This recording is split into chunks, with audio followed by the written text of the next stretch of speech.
Hello, grade 7. I am so sorry that I'm not with you for our very first class together. I'm with the grade 6s at Green Acres, but you have digital me here to tell you exactly what you're going to do today. So we're going to learn about growth mindset for our first mini unit.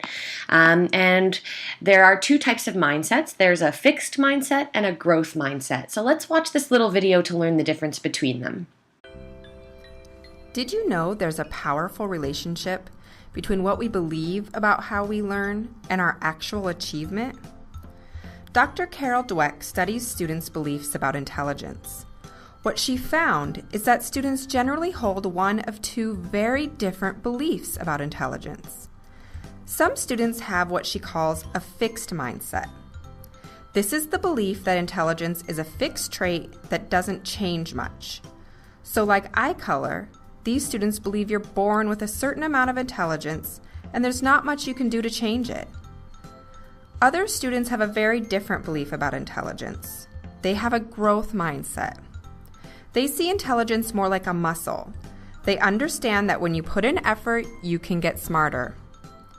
What we now know from study after study is that the more students have a growth mindset and believe that they can grow their intelligence, the better they do in school. Students with a growth mindset do better in school because they approach learning differently than students with a fixed mindset. For students with a fixed mindset, their goal in school is to show how smart they are, or hide how dumb they think they are. This makes sense, right?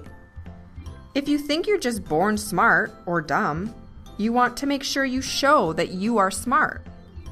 So this makes fixed mindsetters much less likely to ask questions in class or seek out help from peers or teachers, because that would involve showing that they don't know something.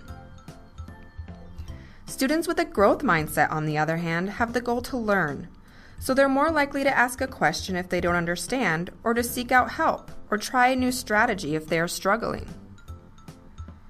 When it comes to the amount of effort you have to put forth, students with a fixed mindset and students with a growth mindset see that differently as well. Those with a fixed mindset actually see effort as proof of low ability. They think that if you have to try hard, that means you aren't very smart. Whereas students with a growth mindset see effort as the way that you get smarter. How students react when they are faced with a challenge or setback in their learning is what really differentiates those with a fixed mindset and those with a growth mindset. Students with a fixed mindset will think that they are not smart and will likely give up on a task. Those with a growth mindset tend to work harder because they see it as an opportunity to learn and grow their intelligence. So if we can all grow our intelligence, are we saying that all students have equal ability? We aren't saying that everyone has the same level of intelligence. Having a growth mindset doesn't mean that you believe everyone has equal ability in every subject matter. It also doesn't mean that we believe some students aren't more talented in certain subjects than others. It means that you believe that no matter where a person is now, they can always improve with effort, good strategies, and help. And that's the number one piece of information you should take away from this lesson. No matter where a person is now, they can always improve with effort, good strategies, and help.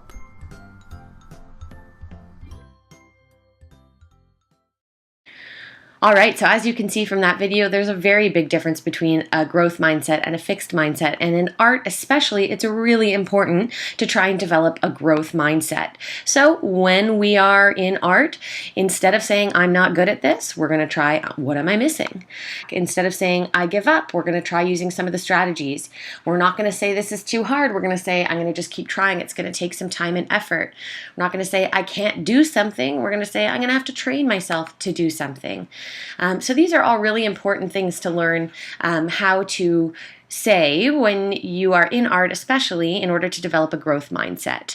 So why are we learning about a growth mindset?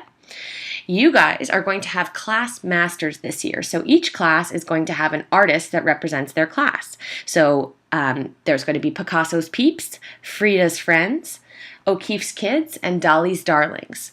So you are going to find out very shortly which one of these artists is your class master. Let's look at what makes these artists who work with a growth mindset. Pablo Picasso said, "I'm always doing that which I cannot do in order that I may learn how to do it." That's a growth mindset. Frida said, "At the end of the day, we can endure much more than we think we can." So she didn't give up. She knows that she can actually handle it. And she had to do a little self-talk to tell her that. That's having a growth mindset. Georgia O'Keeffe said, I've been absolutely terrified every moment of my life, and I've never let it keep me from doing a single thing I wanted to do. So fear is part of what we have to deal with on a daily basis, but we can't let it stop us. That's a growth mindset. And Salvador Dali said, "Intelligence without ambition is a bird without wings." So basically what he's saying there is we just have to keep working to try. We can't give up before we actually get going, or that would be like a bird without wings. That is a growth mindset.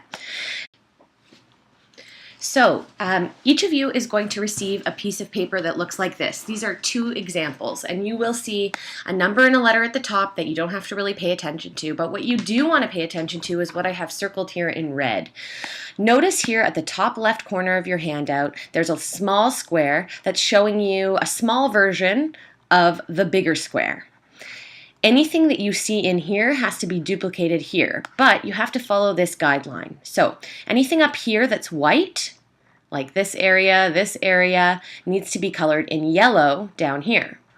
Anything up here that is black, like these areas of the hair and parts of the eyebrows here, when you're down here, you have to color them in purple.